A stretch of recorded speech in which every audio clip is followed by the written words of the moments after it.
तो the walking dead के season 1 के फर्स्ट एपिसोड के स्टार्टिंग में हम एक पुलिस कार को आते हुए देखते हैं जिसमें शेरिफ पेट्रोल ढूंढने के लिए स्टेशन पर जा रहा होता है। जब शेरिफ स्टेशन के पास पहुंचता है तो वहां नो गैस का साइन उसे मिलता है। जब शेरिफ वापस आ रहा होता है तो उसे एक छोटी सी लड़की चलते हुए दिखती है। जब वो उसे बुलाता है और जब वो मुड़ती है तो Little girl?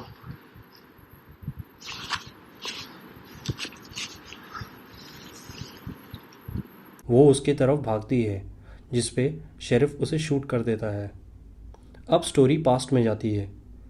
यहाँ हम पुलिस कार में वही शेरिफ को देखते हैं जिसका नाम रिक होता है और एक और ऑफिसर को भी देखते हैं जिसका नाम शेन होता है। वो बात कर रहे होते हैं तभी उन्हें रेडियो पर मैसेज आता है और वो क्रिमिनल्स को चेज़ करने निकल जाते हैं। क्रॉस फायरिंग में रिक को गोली लग जाती है। जब रिक हॉस्पिटल में उठता है तो वो देखता है कि उसके साइड पे रखे हुए फ्लावर्स पूरी तरीके से सूख चुके हैं जो शेन उसके लिए लेकर आया था। यहाँ लगता है कि रिक काफ़ी दिनों से हॉस्पिटलाइज था। वो नर्स को बुलाता है पर कोई नहीं सुनता। वो जैसे तैसे रूम से निकलता है और बाहर देखता है कि पूरा का पूरा हॉस्पिटल सुनसान हो गया है और सब कुछ पूरी तरीके से बिखरा हुआ है। वो आगे बढ़ता है तो देखता है कि एक लेडी की हाफ ईटन डेड बॉडी ज़मीन पर पड़ी है। उसे देखकर वो काफ़ी डर जाता है और आगे चलता है और आगे उसे एक डोर दिखता है जिस पे डोंट ओपन डेड इनसाइड लिखा होता है, जिसके अंदर से आवाज़ आ रही होती है और कोई चीज़ बाहर निकलने की कोशिश भी कर रही होती है।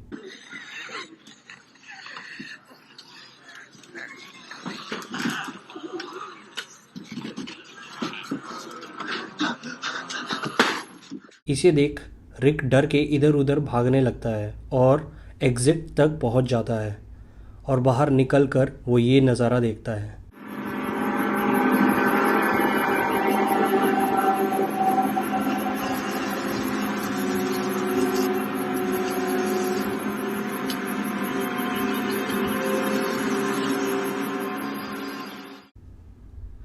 हर जगह डेड बॉडीज़ ही होती है।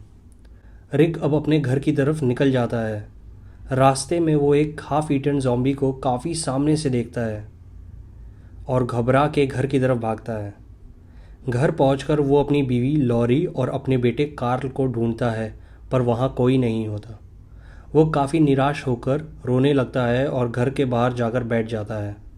तभी पीछे से एक लड़का जिसका नाम ड्वेन होता है वो उसके सर पर मारता है और अपने डैड को बुलाता है जिसका नाम मॉर्गन होता है। सर पे चोट लगने की वजह से रिक बेहोश हो जाता है और उसे वही लोग अपने घर ले जाते हैं। होश आते ही रिक से पूछा जाता है कि क्या उसे ज़ॉम्बी ने काटा है, तो वो बोलता है नहीं नहीं, उसे सिर्फ गोली लगी थी। अब उसे चेक करके छोड़ दिया जाता है। अब डाइनिंग टेबल पे मॉर्गन उससे पूछता है कि क्या उसे पता है कि यहाँ क्या हो रहा है, तो रिक बोलता है कि आज ही वो हॉस्पिटल से उठा है और उसने बहुत सारी डेड बॉडीज़ भी देखी है। तो मॉर्गन बोलता है कि वो नहीं, वॉकर्स, जिसे उसने हाफ ईटन देखा था, यानी ज़ॉम्बीज़। फिर मॉर्गन कहता है कि ये ज़ॉम्बीज़ लाइट और साउंड से अट्रैक्ट होते हैं और अगर एक बार ज़ॉम्बी ने किसी को काट लिया तो वो भी ज़ॉम्बी बन जाएगा। डिनर के बाद जब वो लोग बात कर रहे होते हैं तभी एक कार का सायरन एक्टिवेट हो जाता है और वो सारे घर की लाइट डिम कर देते हैं और बाहर देखते हैं तो ड्वेन एक ज़ॉम्बी को देखता है जो कि उसकी माँ थी और वो देखकर रोने लग जाता है। दूसरी सुबह वो लोग रिक के घर के लिए निकल जाते हैं, जहाँ रास्ते में एक ज़ॉम्बी को मारकर वो लोग रिक के घर पहुँच जाते हैं और रिक मॉर्गन को बताता है कि उसकी फैमिली ज़िंदा है।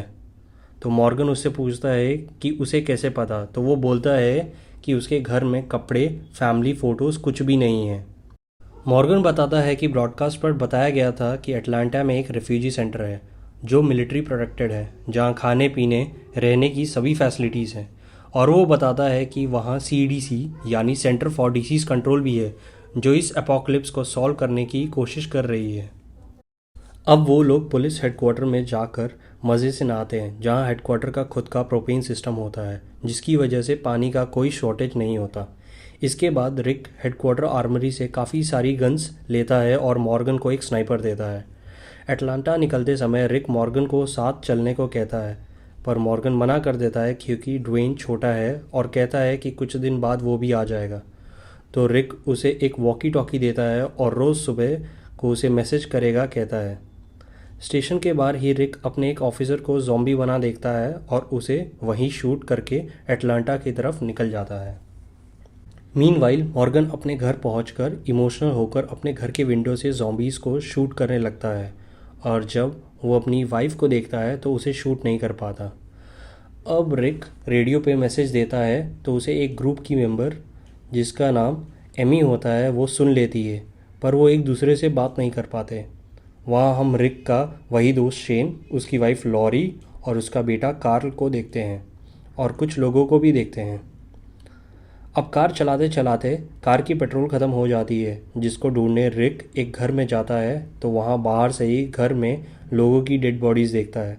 वहीं पास में उसे एक घोड़ा भी दिखता है जिस पे वो चढ़कर वो अटलांटा जाने के लिए निकल जाता है। चलते चलते वो चारों तरफ तबाही ही तबाही और सुनसान रास्ता ही देखता है। आगे बढ़ते बढ़ते उसे एक हेलीकॉप्टर की आवाज़ सुनाई देती है, जिसे सुनकर वो उस तरफ घोड़े को भगाता है और आगे मुड़ते ही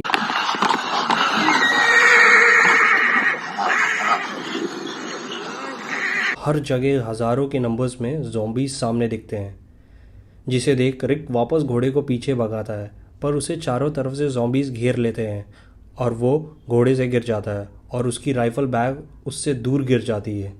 बचने के लिए वो सामने वाली टैंक के नीचे जाकर वहीं टैंक के नीचे वाली डोर से टैंक में एंटर हो जाता है और जाते ही अंदर ज़ॉम्बी बने सोल्जर को शूट कर देता है। और थोड़े ही देर बाद उसी टैंक के रेडियो में उसे एक मैसेज सिग्नल आता है और फिर बूम।